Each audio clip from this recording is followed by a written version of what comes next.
जंसुराज के संस्थापक प्रशांत किशोर ने सासाराम के करगहर विधानसभा से चुनाव लड़ने का सीधा संकेत दिया है। अब तक रघुपुर से लड़ने की बात करने वाले पीके जन्मभूमि के सहारे करगहर में लैंड करना चाहते हैं। सवर्ण बहुल करगहर विधानसभा का गठन 2008 के परिसीमन में किया गया था। पीके के लिए करगहर को सेफ सीट माना जा रहा है। बिहार की 243 विधानसभा सीटों पर नवंबर 2025 में चुनाव प्रस्तावित है। पीके की जंसुराज 243 सीटों पर चुनाव लड़ेंगी।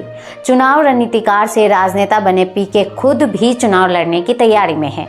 दरअसल चुनाव आयोग 2024 के आंकड़े के मुताबिक करगहर विधानसभा में करीब 3,30,000 वोटर्स हैं। एक रिपोर्ट के मुताबिक करगहर सीट पर 30,000 ब्राह्मण, 15,000 राजपूत और 10,000 से ज्यादा भूमिहार ब्राह्मण है। ये कुल वोटों का करीब 20% है। करगहर में इसके अलावा कुर्मी, कोयरी और रविदास जातियों का दबदबा है। तीनों जातियों के करीब 30% वोट यहाँ पर है। रविदास को छोड़कर बाकी दलित भी यहाँ 10% से ज्यादा है। 7% वोटर यहाँ पर अल्पसंख्यक समुदाय के हैं।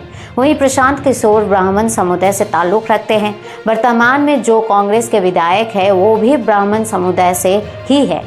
पीके सवर्ण, दलित और मुसलमान समीकरणों के सहारे इस किले को कांग्रेस से छीनने की कोशिश में है।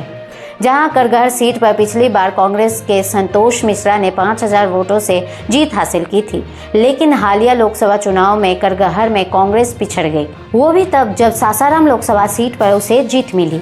विधानसभा चुनाव में यहां से पीके कांग्रेस के खिलाफ उतरना चाहते हैं। वहीं सासाराम के किले को फिर से दुरुस्त करने के लिए कांग्रेस भी पुरजोर कोशिश कर रही है। हाल ही में कांग्रेस नेता राहुल गांधी ने वोट बचाओ यात्रा की शुरुआत भी सासाराम से ही की थी। सासाराम एक वक्त में कांग्रेस का गढ़ रहा है। बिहार में सवर्ण समुदाय को भारतीय जनता पार्टी का कोर वोटर्स माना जाता है। लोक नीति के मुताबिक 2020 के चुनाव में 58% सवर्ण वोटरों ने एनडीए के पक्ष में वोट किया था। 64 सवर्ण समुदाय के विधायक पिछली बार चुनकर सदन पहुंचे थे। इनमें से 23 बीजेपी के थे। दिलचस्प बात यह है कि सवर्ण बहुल करगहर में बीजेपी उम्मीदवार नहीं उतारती। ये सीट जनता दल यूनाइटेड की है। पिछले चुनाव जेडीयू उम्मीदवार यहां से दूसरे नंबर पर रहे थे। रघुपुर में जातीय समीकरण के अलावा पीके के लिए एक बड़ा रिस्क है। वर्तमान में बीजेपी गठबंधन की बिहार में सरकार है। सम्राट चौधरी बीजेपी के नेता है जो खगड़िया के परबतास सीट से चुनाव लड़ सकते हैं। रघुपुर से लड़ने पर पीके पर बीजेपी या जेडीयू के बड़े नेताओं के खिलाफ भी चुनाव लड़ने का दबाव बढ़ेगा। पीके इस तरह की कोई भी परिस्थिति नहीं बनने देना चाहते हैं जिसका नुकसान पूरे बिहार में जंसुराज को हो। बता दें कि 243 विधानसभा सीटों पर चुनाव लड़ने की घोषणा कर चुके प्रशांत किशोर सभी बड़े नेताओं को चुनाव लड़वाना चाहते हैं। जंसुराज की टीम पर्दे के पीछे बड़े नेताओं की सीट की मैपिंग कर रही है।